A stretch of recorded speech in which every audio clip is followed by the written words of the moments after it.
Los humanos trazamos el mapa de todos los rincones del planeta. Exploramos selvas y desiertos. Fuimos al espacio, pero solo hemos podido llegar a 11 kilómetros de profundidad de la superficie. Solo una quingentésima parte del camino hacia el núcleo terrestre. Ahora estamos a punto de llegar más profundo. Haremos un viaje al corazón del planeta para alcanzar la última frontera, donde los árboles se abren camino a través de rocas para encontrar agua, donde formas extrañas de vida habitan ambientes mortales y se construyen rascacielos sobre la arena, donde las minas alcanzan el tamaño de una ciudad y donde fuerzas enormes siguen dándole forma a la Tierra. Acompañaremos a científicos, ingenieros y aventureros mientras investigan, exploran y desafían los misterios que yacen debajo. Viaje al centro de la Tierra. Para llegar al centro de la Tierra, hay que hacer un viaje de 6.437 kilómetros a través de los 3 distintos estratos subterráneos. El primero es la corteza terrestre, un estrato superficial y frágil que tiene 32 kilómetros de profundidad. Imagínense que la Tierra fuera un huevo cocido. Los continentes son 3 veces más delgados que la corteza de este huevo y la corteza oceánica es aproximadamente 10 veces más delgada. La corteza contiene muchas cosas en una profundidad relativamente somera.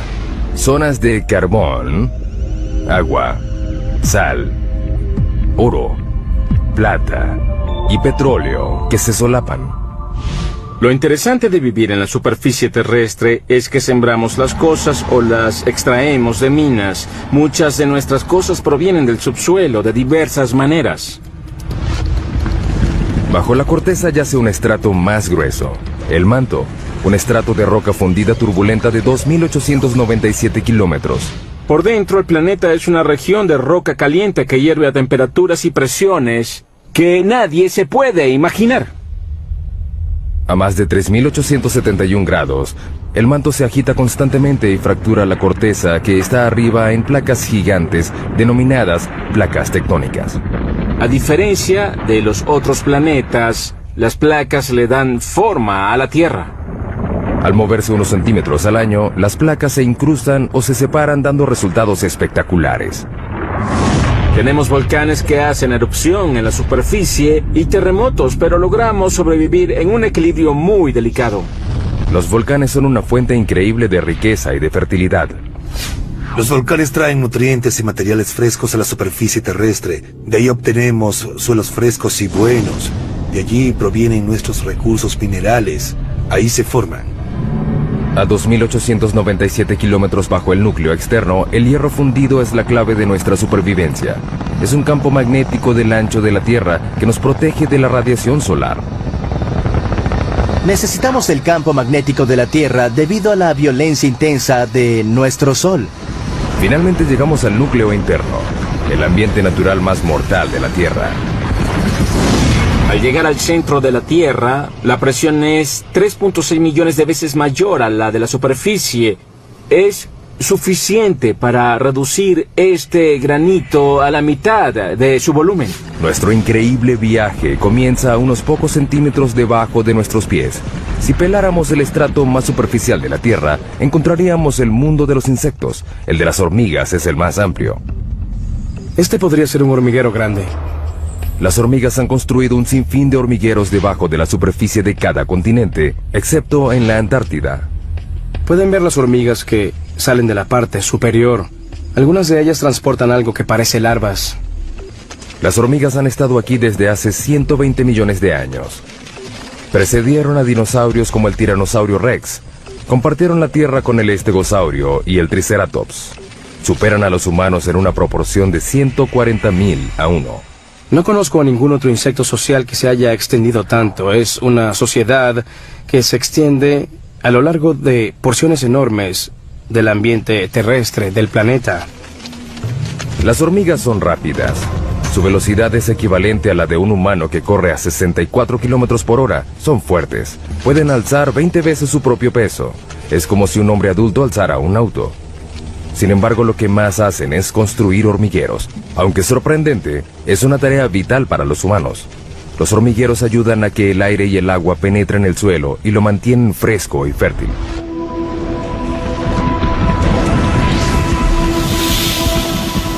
debajo de la zona de las hormigas, 2 metros bajo tierra. Londres, Inglaterra. A 2 metros bajo estas calles concurridas yacen las venas y arterias que transportan las necesidades de la vida moderna.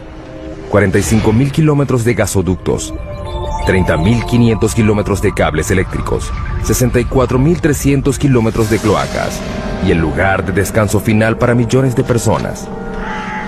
La frase 2 metros bajo tierra se usa mucho para hablar de los fallecidos y enterrados, pero ¿de dónde proviene? Es una historia que data de 1665 en Londres. La ciudad sufría una epidemia de peste bubónica. En plena epidemia llegó a haber más de 7.000 muertos a la semana. El Lord Alcalde de Londres trató de detener la propagación de la enfermedad y ordenó que se excavaran las tumbas de las víctimas de la plaga al menos 2 metros bajo tierra. Se creía que los muertos infectaban a la gente sana y que al enterrarlos a 2 metros bajo tierra se podía contener la enfermedad.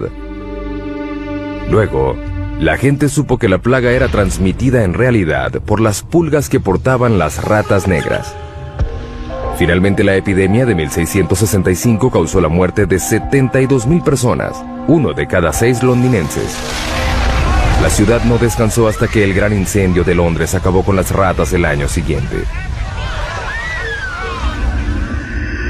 Sin embargo, la tradición de enterrar los muertos a esa profundidad se extendió por todo el mundo.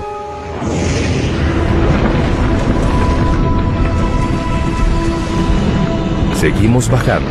Hemos dado otro pequeño paso en nuestro viaje al centro de la Tierra, 5 metros bajo tierra. Solo una criatura puede vivir a esta profundidad. En estos túneles habita el perro de la pradera, el animal excavador que habita más profundo en el mundo, un animal que tiene un impacto sorprendente en nuestro ecosistema.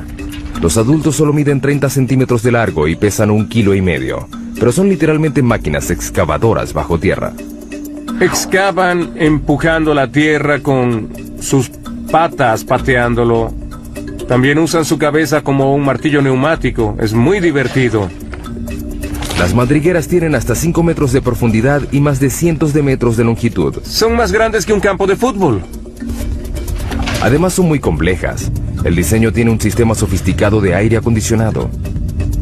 Hay 2 entradas a diferentes alturas que crean un vacío parcial, que hace que el aire entre por la entrada más baja y salga por la más alta.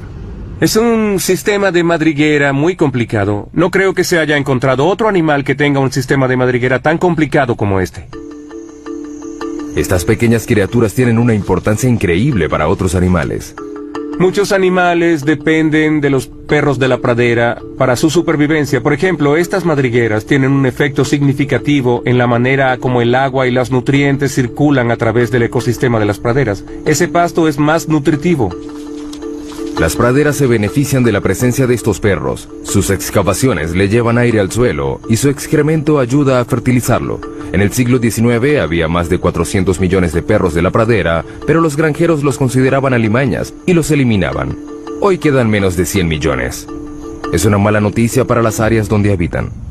No son realmente parte del sistema de las praderas como lo eran hace 200 años, porque no hay suficientes para que tengan el impacto que se necesita para atraer a los búhos de madriguera o al bisonte. Por un lado, no son animales en peligro de extinción, pero las praderas, como deberían ser y como fueron hace 150 años, sí están en peligro. La próxima parada en nuestro viaje es a 15 metros de profundidad. En muchos lugares del mundo desaparecen las formas de vida superiores a esta profundidad. El suelo da paso a la roca. Comenzamos a encontrar carbón. El carbón se formó hace 300 millones de años. Fue un proceso que ocurrió una sola vez. El clima era más caliente y más húmedo que el actual. En las regiones ecuatoriales de la Tierra predominaba un pantano gigante. Los árboles caídos y la vegetación se descomponían en el suelo cenagoso y los sedimentos superiores los comprimieron en rocas. Hoy, el carbón genera 1/3 de la electricidad mundial. Se producen 7 millardos de toneladas al año. Los campos de carbón más grandes del mundo están en China, Rusia y los Estados Unidos. El estado de Pensilvania produce el 1% del suministro mundial. El pueblo de Centralia, en Pensilvania, una vez tuvo 1.500 habitantes. Era una comunidad idílica de un pueblo pequeño. Podrías ir de un lado a otro y conocer a todos. Es un buen estilo de vida. Hoy es un pueblo fantasma por culpa de un accidente inesperado. En 1962 incendiaron a propósito la basura en un relleno sanitario al lado del cementerio del pueblo. Querían limpiar el vertedero del pueblo, incendiaron la basura y el incendio se extendió por una abertura en este laberinto de unas minas profundas de carbón que habían sido abandonadas. El incendio alcanzó una profundidad de 15 metros y se extendió por 2 kilómetros cuadrados. El área de una parte de Manhattan, y aún no se ha acabado. La antracita es el carbón que activa el fuego. Es un combustible lento y rico en carbono. Al ver la orientación del lecho de roca, se puede notar que se hunde de esta manera, creando un valle sinclinal. En la región de antracita, la mayor parte del carbón se encuentra en el valle. A 649 grados centígrados, el punto de fusión del aluminio, el incendio consumió el suelo y la roca hasta que no quedaron bases.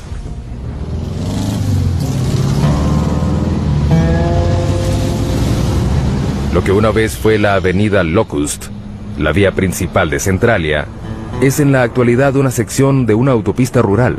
Es difícil imaginar que esto fue una vez el centro de un pueblo. En esta fotografía vemos cómo era Centralia antes. Estamos en lo que era la estación de servicio de John Codington. Ese árbol muerto de allá es el mismo de la fotografía. Las calles estaban llenas de casas, unas al lado de la otra. Todo eso desapareció, la naturaleza reclamó lo suyo y ya no queda casi nada del antiguo pueblo. Esta casa en la avenida Locust, enfrente de la estación de servicio, pertenecía a Bob Gadinsky. En 1977, mi esposa y yo adorábamos esta casa. Era una comunidad muy unida. Como ven, ya no queda nada más que un monte lleno de maleza. Con el pasar de los años, el incendio creció. Se hizo más fuerte y se avivó. Quemó el paisaje y chamuscó los árboles desde abajo. Aparte del calor y el humo, el fuego despidió un gas nocivo al igual que lo hace hoy en día. Monóxido y dióxido de carbono, sulfuro de hidrógeno y dióxido de azufre. No es recomendable que respires aquí porque estos gases están presentes. Cuando las calles comenzaron a desintegrarse, el gobierno federal entró en acción y en 1984 el Congreso financió la evacuación voluntaria. La mayoría de los ciudadanos de Centralia se mudaron para nunca volver. Era preocupante vivir sobre un desastre. Nos sentíamos atrapados y me preocupaba la seguridad de los niños. Por eso me fui tan pronto como pude. El incendio subterráneo ganó. De 15 a 150 metros de profundidad, el suelo ya dio paso a la roca. Esta es la zona de construcción, el estrato donde nacen los proyectos de construcción más grandes del mundo.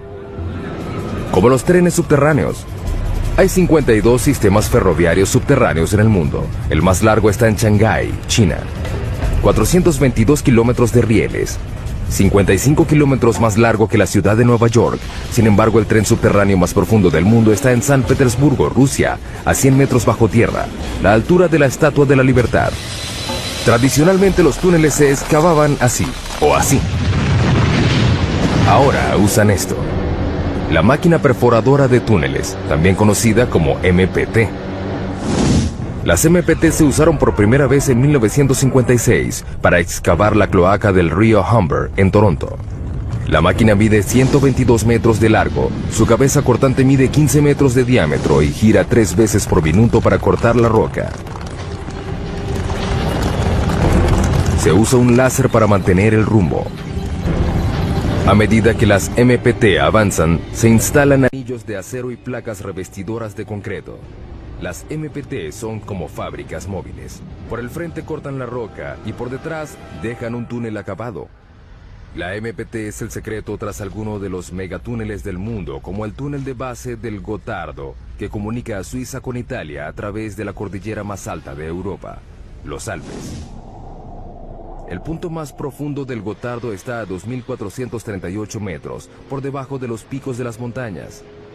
Se extiende a lo largo de 58 kilómetros. Es el túnel ferroviario más largo del mundo. La construcción comenzó en 1996.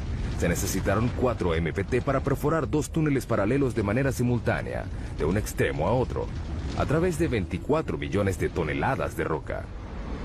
Tardó 14 años. Finalmente, en octubre de 2010, se logró realizar la perforación final. Antes, los camiones tardaban 4 horas en ir de Zúrich, Suiza, a Milán, Italia. El túnel redujo la duración del trayecto en 90 minutos. Para los ingenieros que construyen túneles, la roca es una pesadilla que deben atravesar. Pero la roca también se utiliza para construir las bases de los edificios más altos del mundo. Nueva York, el hogar de los rascacielos más famosos y más antiguos del mundo. Para mantener en pie estos edificios colosales, los ingenieros anclaron las bases de los edificios al lecho de roca, construyeron una plataforma y construyeron encima de ella. De hecho, el horizonte de Manhattan refleja el estrato de roca que tiene debajo. El anclaje sostiene a la mayoría de los rascacielos, incluyendo el edificio más alto del mundo, el Burj Khalifa de Dubái, que mide 823 metros de altura y tiene bases de 50 metros de profundidad. Pero si no hay lecho de roca, ¿se puede construir un rascacielos?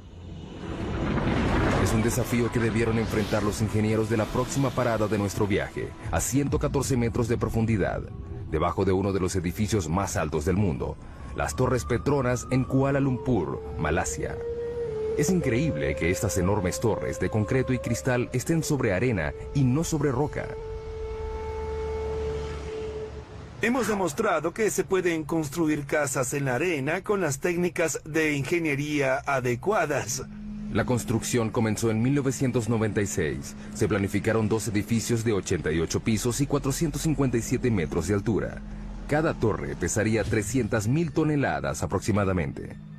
Al principio la idea era construir las bases en el lecho de roca, pero los topógrafos descubrieron que la roca bajo el lugar de construcción tenía pendientes pronunciadas. Era como un acantilado subterráneo de casi 183 metros.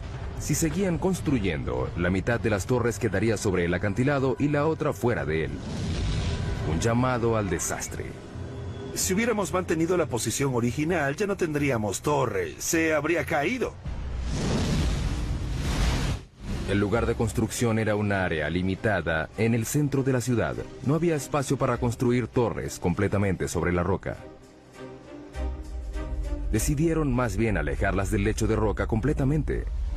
Eso implicaría que las bases tendrían que pasar por el suelo blando a un estrato de arena. Las bases se mantendrían en pie por fricción, la misma fuerza que mantiene un clavo en la madera. El clavo está arraigado a un pedazo de madera de la misma forma como estas pilas de fricción están clavadas en el suelo por debajo de la torre. El equipo de construcción puso manos a la obra. Debajo de cada torre hundieron 104 pilas a 4 metros de distancia entre sí. Era un bosque virtual de concreto y acero. Algunas de las pilas tienen 114 metros de profundidad. En 2011, son las bases más profundas de cualquier edificio en el mundo. La ingeniería subterránea logró lo imposible. 2 torres de 457 metros de altura construidas sobre arena. Desde hace mucho tiempo, los ingenieros han recurrido a la geología para guiarse en su trabajo, pero la geología puede ser impredecible. El término roca da la impresión de que es algo fuerte, pero no siempre es el caso. La roca puede ser muy antigua. Esa roca tiene 1.6 millardos de años. Pero también puede ser vulnerable a un elemento muy simple: el agua de lluvia. A lo largo de millones de años, el agua de lluvia que cae sobre la roca hace que se deforme y se agriete. Estas fracturas pueden ser enormes. Aquí hay una gigante que se extiende por toda esta roca. Finalmente, el agua crea cavernas en las rocas por las que llega a inmensos lagos y ríos subterráneos. Más abajo, el agua satura la roca como una esponja. De hecho, puede haber entre 5 y 10 océanos de agua dentro de las rocas de la Tierra. El 99% del agua dulce líquida del mundo yace en el subsuelo. Las reservas más grandes están en China, Rusia, África y Estados Unidos. El acuífero Ogallala es el más grande de Estados Unidos. Se extiende desde Nebraska hasta Texas. Abarca 450.650 kilómetros cuadrados, el área de Suecia, y alcanza 150 metros de profundidad. Pero en muchos lugares del mundo, el agua subterránea se está acabando.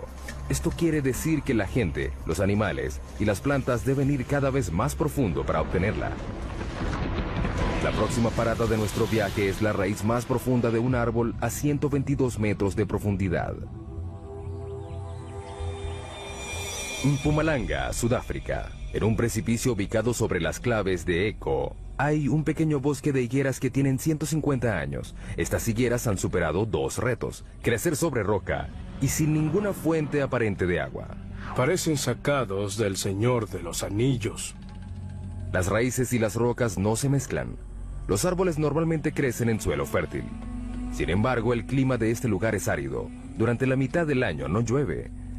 Las higueras necesitan hasta 23 litros de agua diarios para sobrevivir y romperán las rocas para encontrarla. Las raíces de los árboles están programadas genéticamente para saber que hay agua debajo de ellas.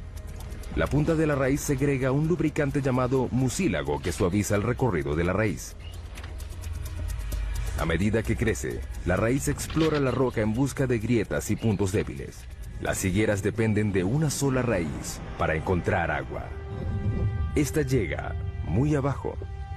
La pregunta es, ¿qué tan abajo? Nos deslizamos hacia las profundidades de la Tierra. Cuanto más abajo, más duro es el camino. Es increíble lo que hace la madre naturaleza, solo para encontrar agua. Pero la raíz de la higuera es escurridiza. Esperemos encontrar algo más adelante. Finalmente, Burroughs encuentra algo. ¡Oh, al fin! A 37 metros de profundidad vemos la primera señal de una raíz de higuera real. La raíz tarda 70 años en llegar tan profundo. Una vez que encuentra humedad, termina su viaje. La raíz se encuentra en el fondo a 122 metros de profundidad. Estamos viendo la raíz más profunda que conozca el mundo. Está bombeando agua debajo de mi mano mientras nosotros conversamos. La está bombeando hacia la higuera. Hasta la superficie.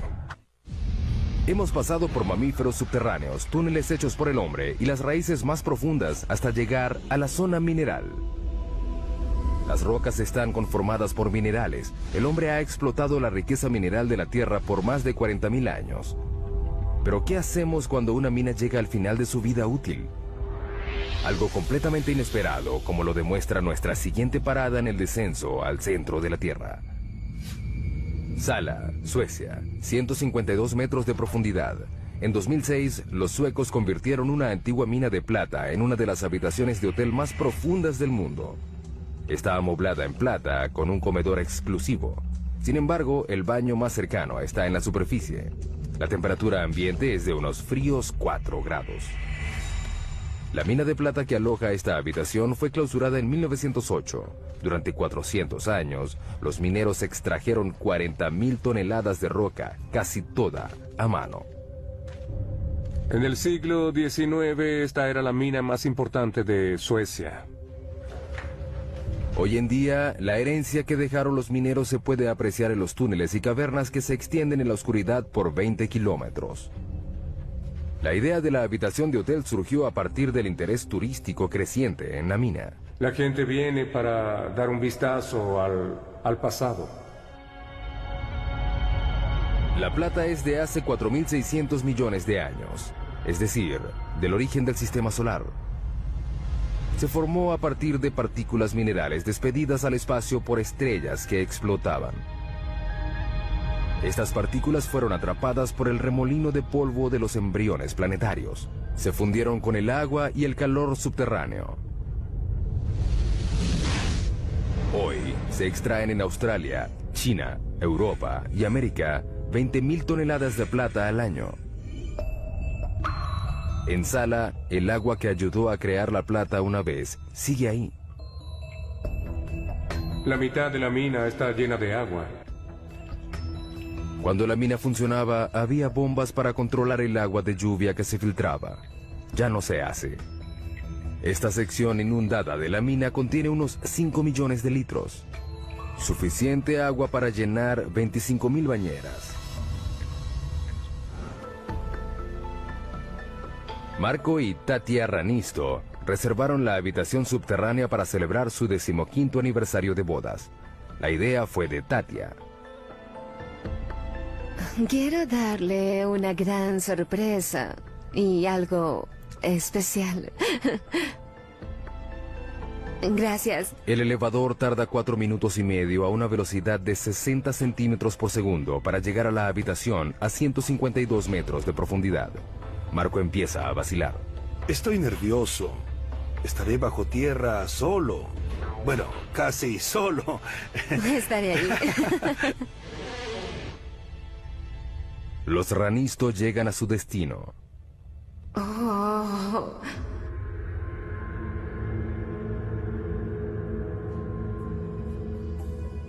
Puedo decir que es increíble. Marco seguía inquieto cuando se sentaron a cenar. Solo me falta el valor para dormir aquí. Al final logra pasar la noche. Una noche inolvidable. El agua subterránea es el agente principal de cambio en el subsuelo. No solo reacciona químicamente con los minerales, sino que también crea minerales como la plata. El agua puede derretir la roca, literalmente. Ciudad de Guatemala, 2010. Un temblor repentino hace que la mampostería se derrumbe. Cuando el polvo se despeja, solo queda un hueco gigante de 30 metros de profundidad y 20 metros de ancho. Desapareció una cuadra completa. La ciudad de Guatemala está construida sobre caliza porosa. El agua subterránea puede disolver la roca y dejar una capa superficial frágil que puede ceder sin ninguna advertencia. Es increíble que el colapso solo ocasionara una muerte. Sin embargo, fue la segunda dolina más grande en 3 años en esta ciudad. Las dolinas son aterradoras y a veces mortales. Sin embargo, algunas de ellas pueden proporcionar una gran cantidad de datos científicos. Próxima parada de nuestro viaje, también en América Latina. A 335 metros de profundidad. El Zacatón, México. Es una dolina llena de agua donde no hay lugar para la vida. Bajo esta superficie apacible no hay aire. Pero en este lugar vive una forma de vida, los microbios, y son muy extraños. Todas las bacterias y materia biológica deben sobrevivir en un ambiente anaeróbico que origina formas de vida extrañas. En 2006, la NASA envió un equipo a estudiar los microbios del Zacatón. El primer paso fue descubrir cómo era el interior de la dolina. No sabíamos cuán grande era, ni cómo era. Era algo completamente desconocido.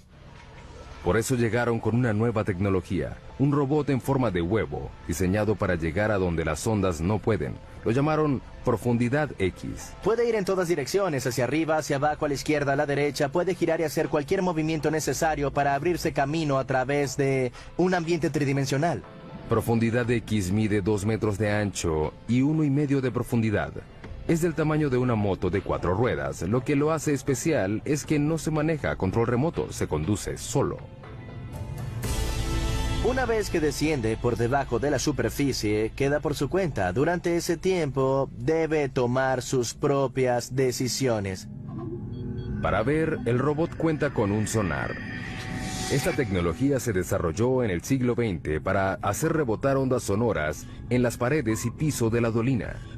El robot crea constantemente en su memoria un mapa tridimensional actualizado como un murciélago que vuela en una cueva oscura. Profundidad X fue el primer robot en tener la capacidad de pensar por sí mismo.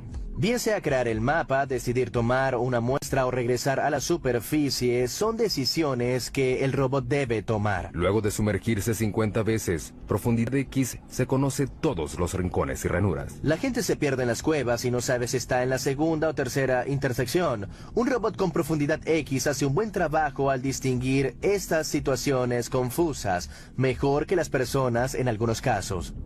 En poco tiempo, el Zacatón reveló sus secretos. Sabemos que es caliente, tal vez hay manantiales que alimentan el Zacatón. La sorpresa más grande fue el descubrimiento de 100 tipos de bacterias, incluyendo 6 nuevas especies de un microbio llamado Archaea, que tiene un estilo de vida extraño. Viven del azufre. Una de las arqueas tenía azufre en su organismo, metabolizaba el azufre del agua y lo utilizaba como una fuente de energía. El descubrimiento confirma que no todas las formas de vida requieren condiciones como las de la Tierra. Tal vez algún día un descendiente de Profundidad X haga un viaje al espacio. Veremos a estos exploradores ir a lugares donde la gente no puede llegar. A un lugar como la luna de Júpiter, Europa, en busca de vida similar en otro mundo. América Latina y México en particular están llenos de dolinas. La provincia de Yucatán tiene más de 3.000 dolinas. Algunas están llenas de agua y otras no, pero nada se compara a nuestra próxima parada. El abismo vertical más profundo del mundo. El sótano de las golondrinas.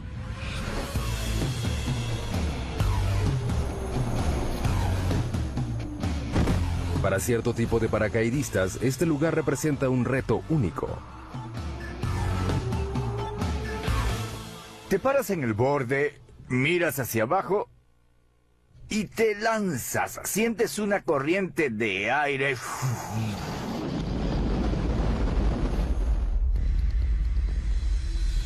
427 metros de profundidad, 38 metros de ancho en la parte superior. Se extiende a lo largo de 2,5 hectáreas. Este abismo tiene las mismas dimensiones del edificio Empire State. El sótano de las golondrinas recibe este nombre por las aves que anidan a lo largo de las paredes del lugar. Millones de ellas vuelan en espiral al amanecer y regresan al atardecer. Lo que para las aves es fácil, es muy difícil para un paracaidista. Todo depende de la posición y la precisión en el tiempo. Los paracaidistas corren el riesgo de desorientarse en el subsuelo. Cuando saltas al subsuelo, hay paredes que te rodean. Siempre tendrás paredes alrededor. El paracaidista tiene 6,5 segundos para alar el cordón. Si lo hace muy tarde, el paracaídas no tendrá tiempo para desplegarse. La velocidad de caída es de 37 metros por segundo. Caer al suelo a esa velocidad es como chocar contra una pared en un auto que va a 130 kilómetros por hora. ¿Qué hacen a la hora de regresar? Nos enganchamos a una cuerda de extracción que está atada a un cabrestante. Podemos sacar a 2 paracaidistas en 10 minutos y repetimos el proceso. Seguimos descendiendo al centro de la Tierra y ahora buscamos minerales. Nuestra próxima parada es la mina de sal más grande del mundo que está en Ontario, Canadá. La mina de Sifto, ubicada a 549 metros de profundidad. La sal es un tipo de roca compuesta de sodio y cloro. Es lo que queda de los océanos antiguos que cubrieron una vez la Tierra y se evaporaron a raíz del cambio climático. Un adulto promedio necesita consumir una cucharada de sal al día para evitar enfermedades, caer en coma e incluso evitar la muerte. Por eso no nos debe sorprender que las primeras minas de sal se abrieron hace 14.000 años en lo que hoy en día es Austria. Los mineros extraen 260 millones de toneladas de sal al año en todo el mundo. Los yacimientos más grandes de sal están en China, Rusia y Canadá. La mina de Sifto fue abierta en 1959. Está ubicada a 500 metros por debajo del pueblo de Goderich, Ontario, y se extiende por debajo del lago Huron. La mayoría de las minas consisten en túneles pequeños sostenidos por vigas y pilares llamados puntales. Sifto es más bien una ciudad subterránea. Sus cavernas se extienden por 8 kilómetros cuadrados. Es decir, un área del tamaño del centro de Manhattan. Tiene incluso sus propias tiendas y oficinas. Donde el techo comienza a hacerse más bajo, los mineros saben que se acercan al lugar donde estas sierras eléctricas gigantes trabajan. Abrimos túneles de 4 metros de alto y 18 de ancho. Las hojas de 3 metros de largo cortan la roca. Las hojas de sierra giran 1500 veces por minuto. El aire está lleno de polvo. El ruido es abrumador y está a punto de empeorar. Perforamos y explotamos las cabeceras de mina de 18 metros de ancho y 18 metros de alto. Son cuevas enormes.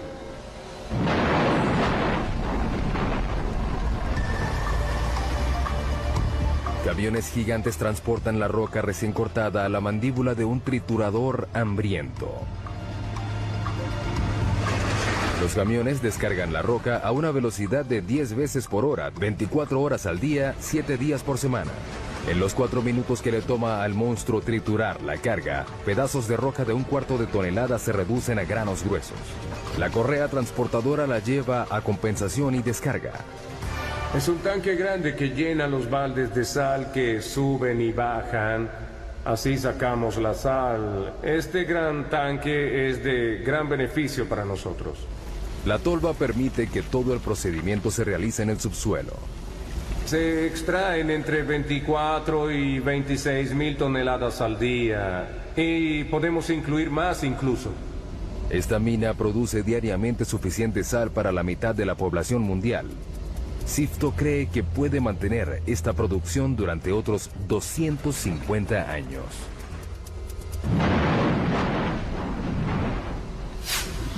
Ahora iremos 183 metros por debajo de la mina de Sifto, a otra mina de sal, en Sondershausen, Alemania.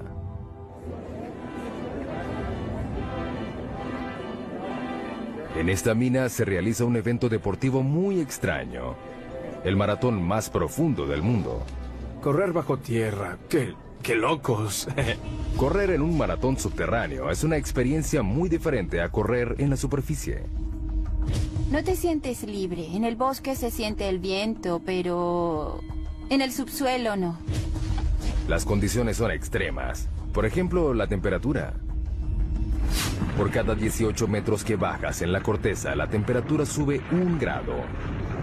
La razón de esto se remonta a hace 4.600 millones de años, al origen de la Tierra. La mezcla de los remolinos de gases y de partículas que formaron el planeta tenía polvo cósmico radioactivo. Cuando se comprimió en roca, liberó su energía radioactiva como calor y aún lo hace.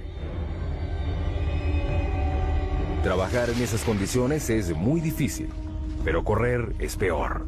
A una profundidad de 732 metros, los atletas deben tolerar una temperatura de 27 grados. Hace mucho calor. Estamos cerca del infierno. 40% de humedad. El aire no es fresco. Ese es el mayor problema. Y un recorrido muy difícil. La carrera se realiza en un circuito irregular que sube y baja 213 metros en cada vuelta. Si te caes aquí abajo, puedes tener lesiones fuertes. A la velocidad promedio de un maratón, el pie pasa 0.2 de segundo en el suelo. Con la fatiga, el pie se queda más tiempo en el suelo. En la mina, cuanto más largo es el contacto, mayor será el riesgo. ¿Ves? Es muy resbaloso. Necesitamos zapatos con un buen perfil como este. Estos tienen un perfil alto, pero podría ser más alto. Necesitas unos zapatos de clavos. Con muchos. Es inevitable que este suelo traicionero tenga una víctima. No se sabe por qué los atletas corren el riesgo de competir en estas condiciones peligrosas. Si les preguntan, todos responden lo mismo. Por placer. Creo que es el maratón más difícil del mundo. ¿Quién puede decir que corrió en un maratón a 610 metros bajo tierra? Luego de pasar medio día bajo tierra, los atletas pueden regresar a la superficie. El calor húmedo, el aire seco y las demás condiciones difíciles son solo temporales. Sin embargo, para los 33 mineros chilenos no fue fácil salir en 2010, cuando el techo de uno de los túneles de la mina de cobre colapsó y quedaron atrapados a 732 metros. Los mineros tuvieron que soportar 27 grados centígrados, un aire tenso y lleno de polvo de roca, oscuridad y aislamiento. No sabían si lograrían salir. Tuvieron que perforar una roca volcánica dura llamada basalto para abrir el hoyo de rescate. Pero esta roca se caracteriza por sus deslizamientos súbitos.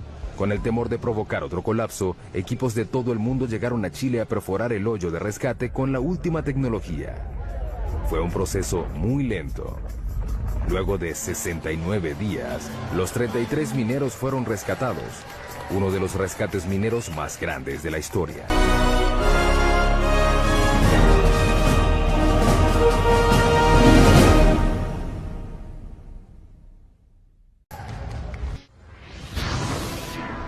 Nos acercamos a los lugares más profundos a los que ha llegado el hombre. Este es el laboratorio científico más profundo del mundo. Hay mucho que hacer aquí. El observatorio Sudbury Neutrino, o Snow Lab, queda a 2 kilómetros por debajo de la región central de Ontario. Hay 2 experimentos en curso, uno que está en la etapa final de la puesta en marcha y otros 3 grandes experimentos que están en construcción. Los científicos de Snow Lab están buscando algo que solo se puede ver a 2 kilómetros de profundidad. Unas partículas diminutas de materia cósmica denominadas neutrinos. Son tan pequeñas que 200 cuatrillones de ellos cabrían en un grano de arena. 200 cuatrillones tiene 26 ceros. No es de sorprender que los neutrinos sean muy livianos.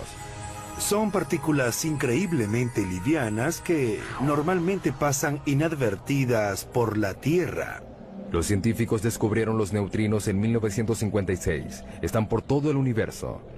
Para poder ver algo tan pequeño, hay que filtrar los rayos gamma, los rayos X y la radiación ultravioleta que bombardean continuamente la Tierra desde el espacio. Hay que probar que no haya radiación convencional que interfiera en las señales que estás esperando, y para ello se necesita mucha protección radiológica. Por eso el laboratorio está a esa profundidad. Estos rayos cósmicos imposibilitan las mediciones de los neutrinos, que son muy sensibles. Los 2 kilómetros de roca por encima de nuestro laboratorio reducen estos rayos cósmicos por un factor de 10 millones. Para encontrar algo tan pequeño como los neutrinos, se necesitan equipos muy grandes. Cuando buscas una partícula, tratas de aumentar las probabilidades de verlo. Los túneles y cámaras intercomunicados del Snow Lab se extienden por un área de 7.247 metros cuadrados. Es el tamaño de 6 piscinas olímpicas juntas. Parece una estación espacial y no un laboratorio subterráneo. La construcción del laboratorio tardó 18 años y costó aproximadamente $70 millones. Los neutrinos dejan una estela fugaz de luz cuando pasan a través de ciertas sustancias. Esta caverna una vez tuvo 60.000 toneladas de roca. Ahora aloja a esta esfera de 12 metros. La esfera contiene 757 litros de agua pesada. Es un tipo de agua natural que es más sensible a los neutrinos porque su peso molecular es mayor. El neutrino causa una reacción que genera luz. Esta luz reacciona con los fotodetectores. Así podemos descubrir su energía y su dirección. Es difícil llegar al laboratorio a esa profundidad. El elevador desciende a 640 metros por minuto. Luego hay que caminar un trecho de 1,5 kilómetros. La temperatura ambiente es de 27 grados. Es muy caliente por la presión que hay a esa profundidad. Alrededor de ellos, la roca está presionada a 551 bares. 500 veces más que la presión de aire en la superficie. El reto para abrir el laboratorio fue crear un ambiente puro bajo tierra. Mantenemos las fuentes de polvo y contaminación al mínimo, limpiando constantemente. Al entrar, los científicos deben someterse a un proceso riguroso de descontaminación para eliminar el polvo que pudiera arruinar los delicados experimentos. Tenemos que quitarnos todo lo que llevamos puesto en la mina, ducharnos y ponernos ropa limpia que nunca haya estado expuesta a polvo de la mina. Aparte del polvo, La gente siempre despide desechos minúsculos por sí sola. 600.000 partículas de piel por hora. 100 hebras de cabello al día. Todo eso puede comprometer el trabajo del laboratorio. Una vez adentro, los científicos deben someterse a más procesos de limpieza y revisión. Hasta las cloacas del laboratorio están limpias. Tratamos todos los desechos del baño y todas nuestras aguas residuales que provienen de la lavandería y las regaderas. Tienen bacterias especiales que reducen los desechos de manera orgánica y ni siquiera huelen. Nos gusta pensar que tenemos los inodoros más profundos del mundo. Es una comodidad que les agradaría a los exploradores subterráneos de nuestra siguiente parada en el viaje al centro de la Tierra. La madre de todas las cuevas a 2 kilómetros de profundidad.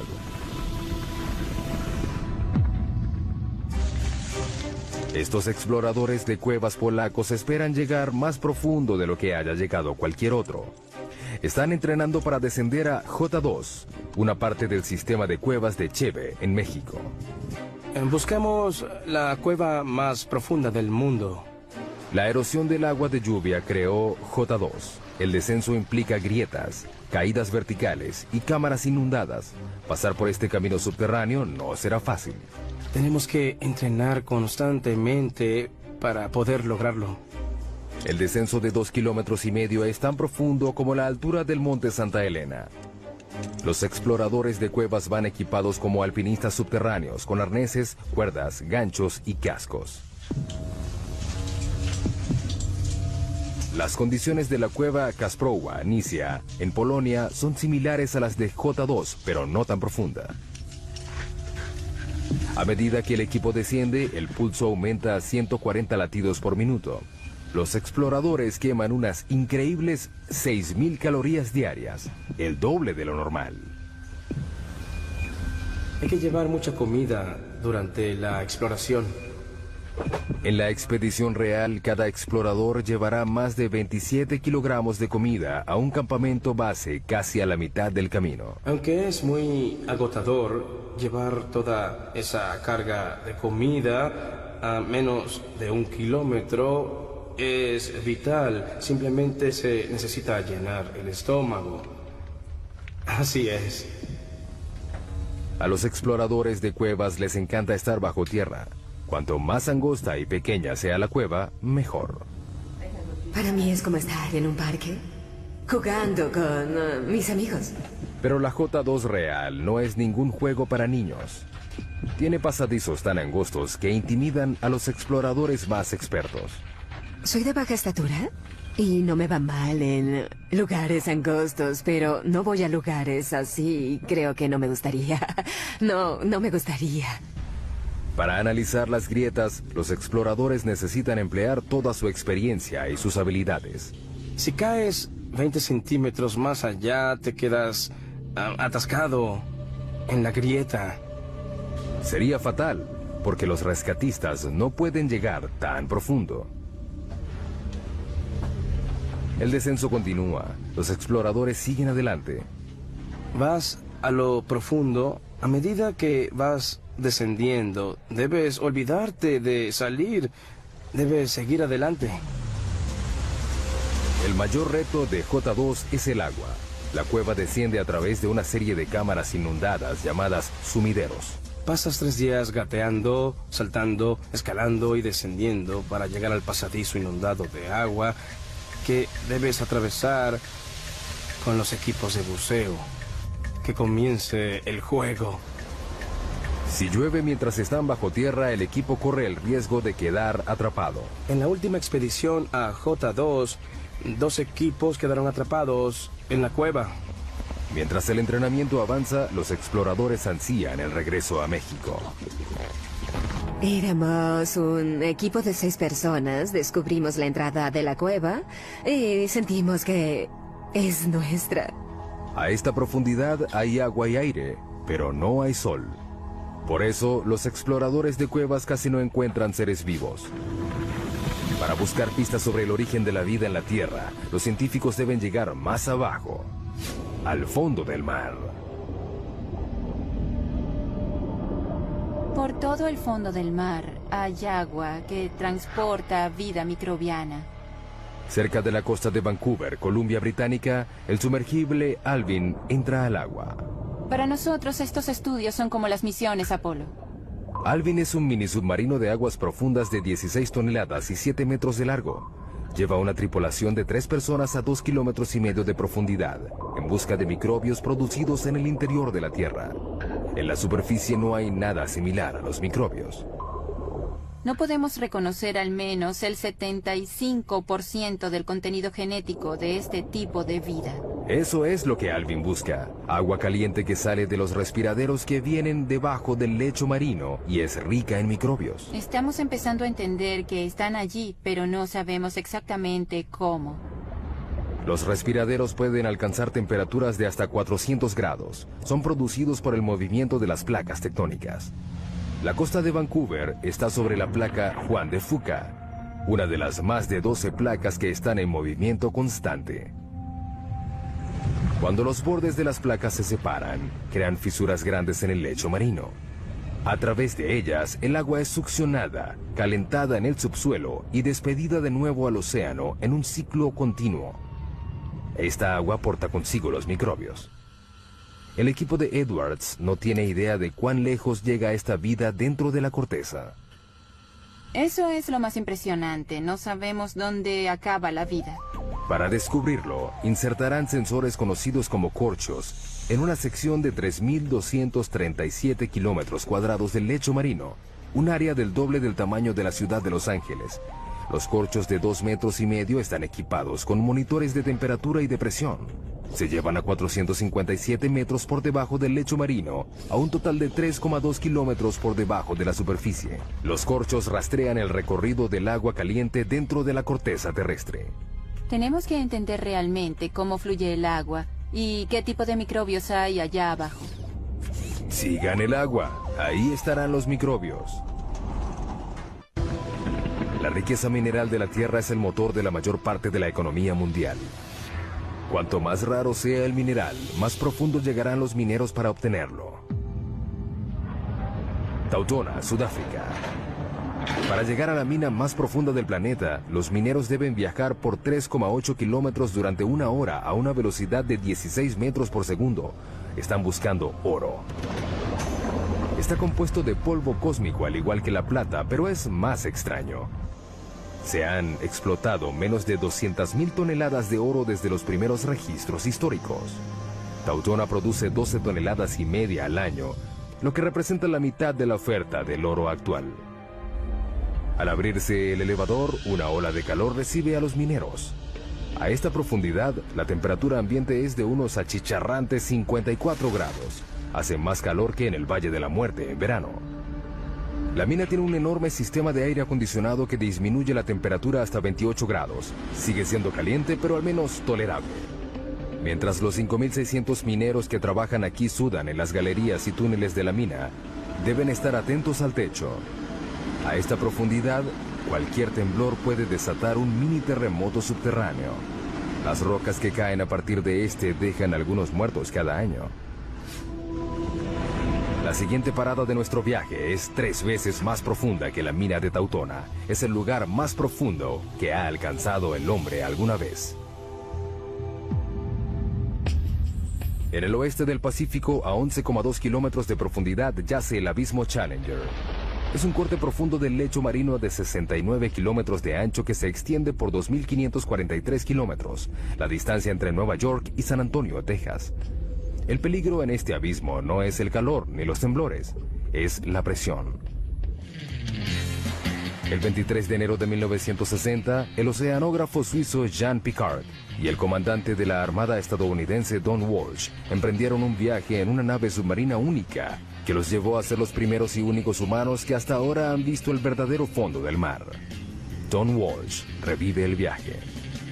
Es el único sumergible que ha llegado al abismo Challenger y nadie ha regresado allí en casi 50 años. Por una buena razón. La presión a 11 kilómetros de profundidad es de 1.103 bares. Imagínense un dedo cargando el peso de 48 aviones Boeing 747. Para soportar ese peso, Piccard diseñó un sumergible llamado Trieste, de 15 metros de largo y 3,5 de diámetro. Pesaba 51 toneladas. Era del tamaño de un camión mediano y cargado. Para protegerse, la tripulación se sentó en una esfera de acero de 2 metros de diámetro que pesaba 16 toneladas. No había mucho espacio para estirar las piernas. Teníamos 481 litros para ambos. Ese es el tamaño de una nevera doméstica. No era algo malo, tomando en cuenta que el agua a esa profundidad estaba a 1 grado. La temperatura dentro del casco se aproximaba a la de una nevera doméstica también. Para poder flotar, el Trieste estaba suspendido de un flotador. Era una especie de globo submarino. A diferencia de los globos aéreos, el equipo no podía usar helio para este. Optaron por otra cosa. Todos sabemos que el petróleo es más liviano que el agua. Por eso el Trieste usaba gasolina. Se necesitaron 85.171 litros de gasolina para hacer flotar la nave. Suficiente gasolina para llenar los tanques de 500 autos. 8 de la mañana, hora cero. Comienza el descenso. Era un proceso lento y cauteloso. El tamaño y la posición de las ventanas de la cabina del Trieste dificultan la visión. Esta es la ventana principal. Es una pieza gruesa de 18 centímetros de plástico acrílico. Hay una escotilla del otro lado de la esfera que tiene una ventana más pequeña. También hay una ventana en el tubo de entrada. A 201 metros, el Trieste se sumerge en la oscuridad. Hasta aquí penetra la luz solar. Pero a los 914 metros, la naturaleza acude a ayudarlos. Lo único que ilumina el abismo es la bioluminiscencia de los animales y el plancton. Estos tienen fuentes de luz como las luciérnagas. Es como una nevada al revés. Transcurre otra hora. Luego ocurre un problema. Hubo un ruido fuerte a los 6 kilómetros. A 6 kilómetros bajo el agua, Walsh hace una prueba diagnóstica. Oímos el ruido y verificamos todos los medidores que teníamos. Todo parecía bien, así que seguimos el camino. Pero de repente vio algo. Miré a la ventana de la escotilla y vi una grieta así en la ventana. La tripulación está a 2 centímetros de una muerte segura. Si la ventana interior se hubiera roto, habríamos muerto de manera instantánea porque la presión a 6 kilómetros de profundidad es como 690 bares. La muerte habría sido inmediata, no nos habríamos enterado. Pero la ventana soporta. Deciden continuar. Luego de casi 5 horas, el Trieste llega finalmente al fondo. Walsh ve algo increíble. Antes de aterrizar, vimos un pez blanco. Los vertebrados no deberían sobrevivir a esta profundidad. Pero los acuanautas no pudieron seguir investigando. Cuando aterrizamos, levantamos una nube de sedimentos que se quedó ahí durante unos 20 minutos. El limo del lecho marino lo cegó. Era como estar en un vaso de leche. No tuvieron otra opción. No podíamos ver nada ni tomar fotos. No se despejaba, así que decidimos regresar a la superficie. Para que el Trieste pudiera regresar, Walsh controlaba el peso quitando el lastre. Teníamos 2 tinas de lastre llenos de bolas de acero. Al fondo de la tina había un electroimán. Las esferas seguían en la tina cuando el imán estaba encendido. Al quitarles la electricidad, salían. Con el movimiento de un interruptor, el Trieste inició su ascenso a la superficie y a la historia. 11,2 kilómetros es el límite de la exploración humana. Estamos a 1/3 de nuestro viaje a través de la corteza terrestre. El hombre se retira y entran las máquinas. Todos los científicos usan herramientas que les permiten explorar sitios a donde no han llegado. Telescopios, microscopios, pero los geólogos tienen un problema particular. No les puedo decir que hay 30 centímetros por debajo del suelo en el que estamos parados porque no puedo ver a través de la roca. La solución parece obvia: perforar y mirar. Pero ese enfoque está minado de problemas. Península de Kola, noroeste de Rusia, 1989. En un lugar azotado por el viento y que rodea el círculo polar ártico, los científicos se embarcan en un plan ambicioso. A un alto costo se perforó un hoyo profundo para tratar de llegar al límite entre la corteza terrestre y el manto. Son 35 metros de profundidad. Para reducir la fricción, utilizaron un método de perforación nuevo. En vez de hacer girar toda la sarta, ahora solo gira la mecha bien lubricada, con lodo y aceite. A 6,4 kilómetros encontraron fósiles de plancton antiguo de 18 millones de años en un estado de preservación sorprendente. A 11 kilómetros encontraron roca de 4.400 millones de años. El zircón, el mineral más antiguo del planeta. Pero con cada metro que perforan, la temperatura aumenta. A los 12 kilómetros la temperatura alcanza 299 grados. La perforación se detiene de repente. La temperatura aumenta rápidamente a medida que entras al planeta. Cuando perforas hoyos muy profundos, el metal de tu taladro comienza a derretirse. Durante los 14 años siguientes se intentó reanudar la perforación, pero todo fracasó. No tenemos equipos ni los materiales que soporten las temperaturas y las presiones que hay a decenas de kilómetros de profundidad. El hoyo súper profundo fue abandonado en 2003. ¿Qué hacen los geólogos si no pueden perforar? Pues usan sus oídos. No vemos lo que hay dentro del planeta, lo escuchamos. Estos ecógrafos se conocen como sismógrafos y siguen los sonidos hechos por el movimiento de las rocas en el subsuelo. Literalmente escuchan los terremotos. En promedio, hay un terremoto de magnitud 6 o más cada 3 días. Hace que todo el planeta tiemble. Las vibraciones cambian según la densidad de la roca. Estos son datos que los geólogos pueden leer. Hemos podido crear imágenes tridimensionales de todo el planeta mediante el seguimiento de miles de sismos hechos con miles de sismógrafos durante muchos años. Todo el mundo depende de los recursos que están bajo nuestros pies. La próxima parada de nuestro viaje es en el campo petrolero más profundo de los Estados Unidos, a 11,2 kilómetros por debajo del Golfo de México. Cuando están en operación, más de 6.000 plataformas petroleras explotan las costas de Texas y de Luisiana con la capacidad de suministrar el 25% del petróleo estadounidense. Pero no es fácil de encontrar. Está a 1,5 kilómetros bajo el agua y a 10 kilómetros dentro de la roca. A medida que se va dificultando el hallazgo de petróleo y gas, se van perforando hoyos cada vez más profundos en aguas cada vez más profundas. Se está desarrollando una revolución en la perforación en aguas profundas en las costas de Egipto, África Occidental, Brasil y el Golfo. Es impresionante que tengamos la tecnología para perforar tan profundo. Pero la tecnología tiene limitaciones.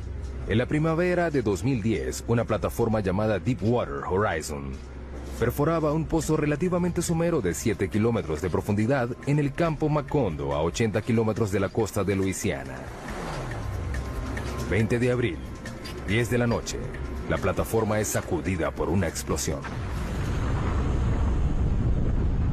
A 56 kilómetros de distancia se avista una bola de fuego. Mueren 11 trabajadores petroleros y hay 17 heridos. En el lecho marino a 1,5 kilómetros, el cabezal de pozo roto descarga hasta 60.000 barriles de petróleo diarios. Un barril tiene 159 litros. Es como 450 camiones cisterna al mar. Aproximadamente se derramaron 5 millones de barriles de petróleo. Ha sido el peor derrame petrolero en Estados Unidos. ¿Pero qué fue lo que sucedió? Deepwater Horizon ya había perforado pozos a 11 kilómetros del fondo del campo petrolero del Golfo durante el otoño anterior en otro lugar. En comparación, la perforación en Macondo era casi rutinaria, pero las apariencias engañan. El Golfo es uno de los lugares más difíciles de perforar. La plataforma continental, en 1,5 kilómetros, se transforma de manera abrupta en una serie de arrecifes pronunciados, valles con cañones y volcanes de lodo de hasta 152 metros de altura. La geología es muy complicada. El petróleo debajo de este lecho marino accidentado se extiende por una grieta de roca de 35 millones de años y 244 metros de grosor. Está atrapado bajo una presión enorme, 100.000 veces mayor a la superficie. El peso de la roca superior presiona hacia abajo. Eso aumenta muchísimo las presiones en el fondo del pozo. Además de la presión, los perforadores se pueden encontrar con bolsillos potencialmente peligrosos de gas metano congelado, conocidos como hidratos. Si perforas uno por accidente, puede ser un gran problema. Al calentarse por la fricción de la perforación, el metano explota en el pozo y libera cantidades enormes de volumen de petróleo. Muchos investigadores le atribuyen la causa de la tragedia del Deepwater Horizon a un bolsillo de metano congelado. La tecnología convencional de barrido no siempre puede identificar estos bolsillos. Es un desafío para la exploración petrolera. La gente no sabe cuánto porque es muy difícil crear la imagen sísmica. Ahora despliegan una nueva generación de sensores de lecho marino para ayudar a detectar el gas congelado antes de que se convierta en una amenaza. Lo lanzamos al agua por un lado del barco y dejamos que se hunda hasta el fondo del mar con un ancla de concreto pesado. Se queda allí durante varios días o varios meses. A diferencia de los sismógrafos convencionales, este sensor de lecho marino no mide las ondas sonoras generadas por el movimiento de las placas tectónicas de la Tierra, sino que detecta la electricidad. Medimos las propiedades electromagnéticas del lecho marino y su conductividad eléctrica. La electricidad proviene del campo magnético de la Tierra. Cuando encuentra radiación solar en la atmósfera superior, genera una corriente global dentro de la corteza que alcanza el núcleo externo. Sin embargo, es débil. Medimos menos de 1 nanovoltio en el lecho marino. Las señales que nos interesan son pequeñas. La corriente fluye a través de distintas rocas según la facilidad que tengan estas de conducir o resistir la electricidad. Mediante la medición de esta corriente, los sensores proporcionan una imagen más detallada de lo que hay dentro de la roca. Además, distingue un buen conductor eléctrico como el agua y uno malo como el petróleo. Esto es bueno porque evitas perder el tiempo perforando un pozo de agua salada que te cuesta $100 millones. Igual que el petróleo, los hidratos de metano son malos conductores, pero existen a profundidades someras por debajo del lecho marino. Para encontrarlos, hay que darles una descarga eléctrica a la Tierra. Eso es lo que este instrumento que tengo delante trata de hacer. Lo llaman SUESI, las siglas en inglés de Instrumento Submarino de Fuente Eléctrica Scripps. Utiliza un suministro de 2000 voltios con una corriente de hasta 500 amperios, un mini rayo que es 5 millones de veces más fuerte que el que se necesita para matar a un ser humano. Lo llevamos muy cerca del lecho marino a través de un cable por la parte de atrás de nuestro barco de investigación. Lo alimentamos con electricidad y genera una corriente eléctrica que se inyecta en el agua por una antena. Luego miden lo que reciben de vuelta.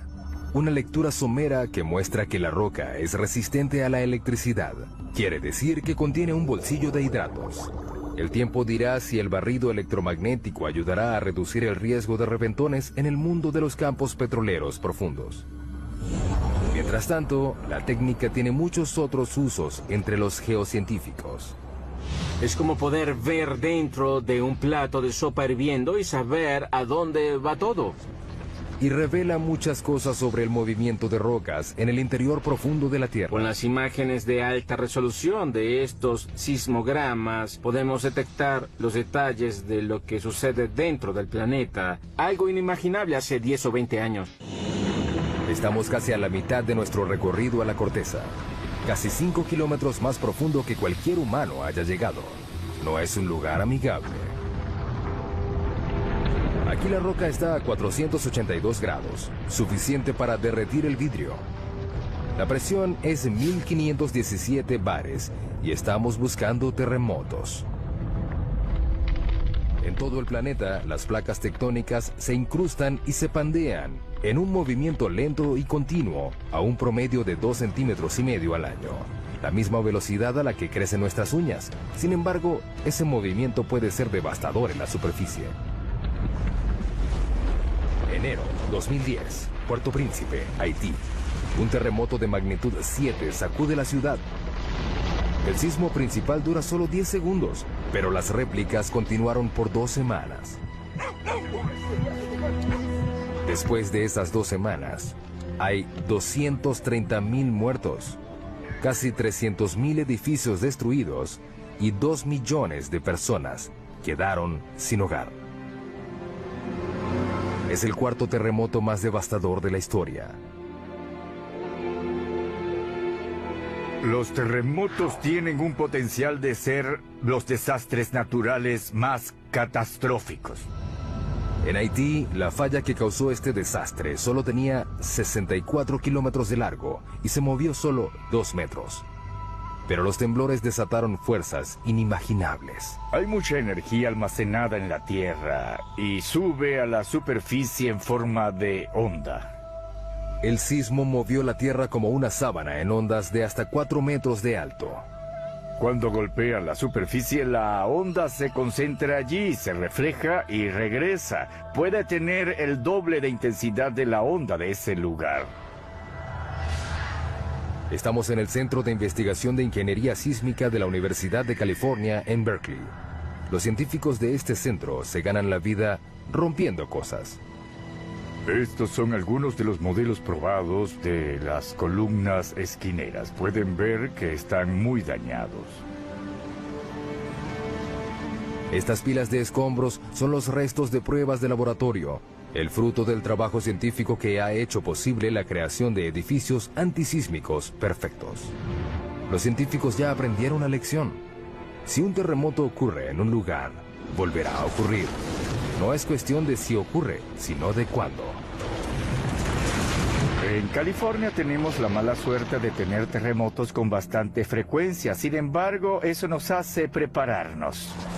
Las únicas opciones son mudarse o construir edificaciones más seguras. Debemos prepararnos mejor para un terremoto mediante mejoras de normas de diseño. Durante un terremoto, el movimiento más peligroso no es el vertical, sino el horizontal. Este ingeniero trabaja en un diseño que hace las paredes más resistentes a los movimientos horizontales mortales que derriban los edificios. Creamos este tipo de conexión que puede transferir cargas laterales. Estas paredes están unidas por placas de acero que soportan la tensión. Las placas se pueden romper sin que la pared completa colapse. Las paredes están hechas con una mezcla de concreto y fibra, que las hace más flexibles y menos quebradizas. Están diseñadas para que se dañen. El equipo de Berkeley usa una variedad de equipos para someter a los nuevos diseños a un proceso lento de destrucción. Ese bloque de concreto inmenso mide 8 metros y medio de largo por 8 de alto. Pesa 300 toneladas. Hay mucha energía latente encerrada en esa masa. Cuando estos 4 martillos hidráulicos enormes empujan el bloque, le transfieren la energía a la estructura que se está probando. En este caso, se prueba un armazón de columnas y vigas similar al de un rascacielos. Nadie sabe cómo responderá la estructura. Es la primera vez que probamos algo de este modo. El objetivo es llevar la estructura al límite. El edificio se inclina en una dirección y las vigas rotan en sentido contrario a las columnas. El acero se pandeó, pero el armazón sobrevivió. Es un inicio prometedor para el diseño. Pero la única manera de asegurarse de que una estructura soportará un terremoto es creando uno. Esta es la mesa de temblores. La mesa de temblores nos permite crear un terremoto cuando queramos. Como su nombre lo indica, las mesas de temblores crean temblores a escala real, que sacuden edificaciones a escala real. Podemos simular 6 componentes del movimiento. La mesa puede mover la edificación hacia adelante y hacia atrás, hacia arriba y hacia abajo o hacia los lados para recrear lo que sucede. El objetivo no es analizar por qué se caen los edificios, sino por qué permanecen de pie. Una de las cosas que queremos predecir es cuándo una estructura colapsará completamente y cuándo colapsará solo de manera parcial. Los terremotos han matado a millones de personas, pero el movimiento tectónico que los ocasiona también forma parte de un ciclo global que es vital para la salud del planeta Tierra. La vida humana no habría evolucionado si no fuera por la tectónica de placas. Sin la tectónica de placas tendríamos un solo océano gigante en la superficie y no tendríamos ningún animal terrestre. El ciclo de creación de la superficie terrestre voltea virtualmente la Tierra. Esto es una amonita, un fósil que vivió en el fondo del océano. Lo impresionante de esta roca es que proviene de la base del monte Everest. Lo más impresionante de todo esto son las fuerzas que la trajeron a la parte de arriba del planeta, que debieron ser enormes e increíbles. La fuente de estas fuerzas yace aún más profunda que las placas tectónicas. Nuestra próxima parada en el viaje al centro de la Tierra. A 35 kilómetros de profundidad entramos al manto, una vasta región de 2.897 kilómetros, que contiene el 70% de la masa del planeta. Aquí la temperatura y la presión compiten para decidir cuál de las dos cambiará más a la roca. A 56 kilómetros de profundidad, la presión es 16.500 veces mayor a la de la superficie, más de lo que un humano puede soportar. Esta cámara a alta presión ilustra el impacto de una presión tan alta en un cuerpo humano desprotegido. La respiración se hace imposible rápidamente porque los pulmones colapsan y las costillas hacen una implosión. Solo 3 kilómetros más abajo, a 59 kilómetros, la presión aplasta y pulveriza nuestro cráneo. Pero la temperatura también aumenta gracias a la liberación de energía radioactiva en el manto. A 982 grados, el calor es suficiente para empezar a derretir la roca. Esta comienza a convertirse en algo llamado magma. El magma es lo que ocurre cuando la roca alcanza su temperatura de fusión y pasa de estado sólido a líquido. Puede fluir por largas distancias y luego es forzada a salir a la superficie terrestre. A medida que se filtra hacia arriba, el magma se mezcla con una variedad de sustancias que lo hacen más volátil. El magma es una combinación fascinante de roca fundida y gases disueltos como agua y dióxido de carbono. Justo debajo de la superficie, el magma se acumula en esos vacíos en la roca que los científicos denominan cámaras. La cámara más profunda que se haya detectado está a 34 kilómetros por debajo de Oahu, Hawái. La mayoría está a 10 kilómetros de profundidad. Las cámaras se llenan lentamente de magma. A medida que aumenta la presión bajo tierra, el magma es forzado a salir hacia la superficie. Con el tiempo llegan al punto de explosión y causan las erupciones volcánicas. Una de las imágenes más potentes del interior de la Tierra es esos lugares donde el interior se vuelve superficie, como en los volcanes. 500 millones de personas en todo el mundo viven cerca de un volcán. Una sola erupción puede resultar catastrófica. Los volcanes pueden borrar en un momento lo que ha tomado decenas de millones de años en crearse. Las erupciones ocurren sin advertencia, su temperatura es mayor a 500 grados y son prácticamente indetenibles. Abril 2010. El volcán Eyjafjall hace erupción en Islandia. Liberó 99 millones de metros cúbicos de ceniza volcánica, suficiente ceniza para llenar 40.000 piscinas olímpicas. Una nube de cenizas de 9 kilómetros de alto se liberó. Se esparció por 1.800.000 kilómetros cuadrados, un área más grande que Alaska. La erupción hizo que se suspendieran los vuelos en el hemisferio norte durante 6 días que dejaron varados a más de 1 millón de pasajeros diarios. Los servicios normales tardaron un mes en reanudarse. En nuestro viaje al centro de la Tierra, nos acercamos al núcleo externo, una zona de 2.100 kilómetros de hierro fundido, atrapado entre el manto y el núcleo interno sólido. Para llegar aquí, hemos viajado a través de agua y roca, combatido con la temperatura y la presión, y revelado los secretos subterráneos que le dan forma a nuestras vidas. Pero nos queda un misterio por resolver.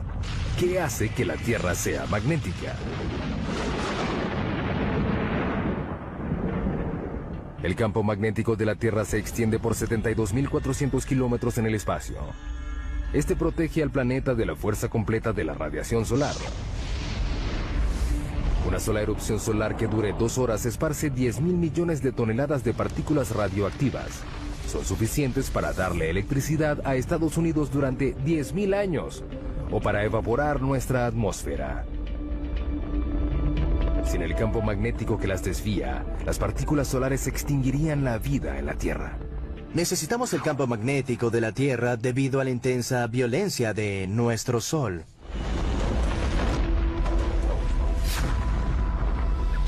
El campo se origina en el núcleo externo rico en hierro. Nuestra próxima parada a 2.897 kilómetros de profundidad. Aquí la temperatura es de 4.427 grados, suficiente para superar la presión rígida y fundir el hierro. A medida que se mueve, el hierro fluyente genera electricidad.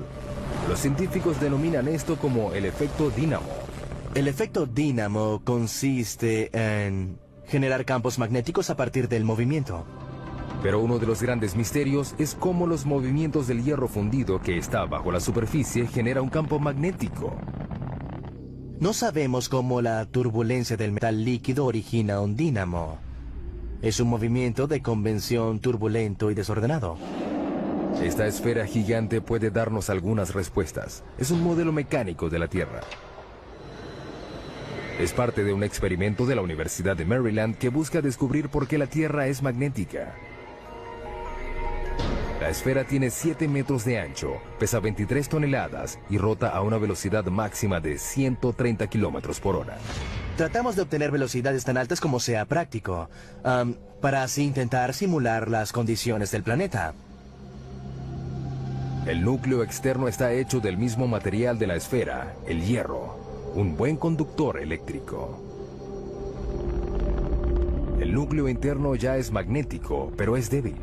Nadie sabe exactamente por qué, pero al igual que un dínamo gigante, la corriente que se mueve a su alrededor crea un campo magnético. Por supuesto, Lathrop no puede reproducir las condiciones reales del núcleo externo. No podemos ir al núcleo, por eso no podemos ver directamente qué sucede. Pero cree que puede aproximarse. Debe llenar la esfera de 3.220 metros cúbicos de un líquido. Hasta ahora solo ha usado agua, pero ha planificado usar sodio líquido hirviendo. El sodio es inflamable, debemos manejar los riesgos de incendio con cuidado. Pero es lo único aparte del hierro fundido que puede hacer el trabajo. El sodio tiene la ventaja de que se derrite a una temperatura relativamente baja y es un excelente conductor comparado con el hierro líquido. La esfera es el último de una serie de experimentos. Comenzamos construyendo experimentos del tamaño de la mano, que luego pasaron al tamaño de una pelota de básquetbol y luego del tamaño de, no sé, una pelota de medicina. Es el más grande hasta ahora, pero al igual que el campo magnético de la Tierra, nadie sabe cómo funcionará el experimento. Ninguno de los experimentos previos generaban su propio campo magnético. Ahora tenemos todos los ingredientes que se necesitan para un dinamo.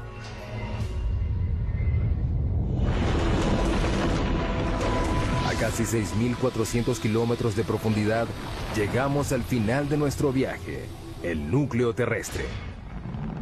Es una masa de hierro de 2.400 kilómetros de ancho y un área superficial un poco mayor a la de América del Sur. La temperatura de este lugar no es tan caliente como la de la superficie solar, pero el peso de todo el planeta presionándolo hace que el hierro permanezca rígido. La presión es muy intensa, es 3,5 millones de veces más que la presión de la superficie. La misma convección que ayuda a generar el magnetismo también empuja el calor hacia la superficie, enfriando el núcleo en el proceso. A medida que la temperatura cae, el núcleo se solidifica lentamente. Un día no habrá suficiente roca fundida para crear un campo magnético. Pero el sol se apagará y destruirá la Tierra antes de que ese día llegue.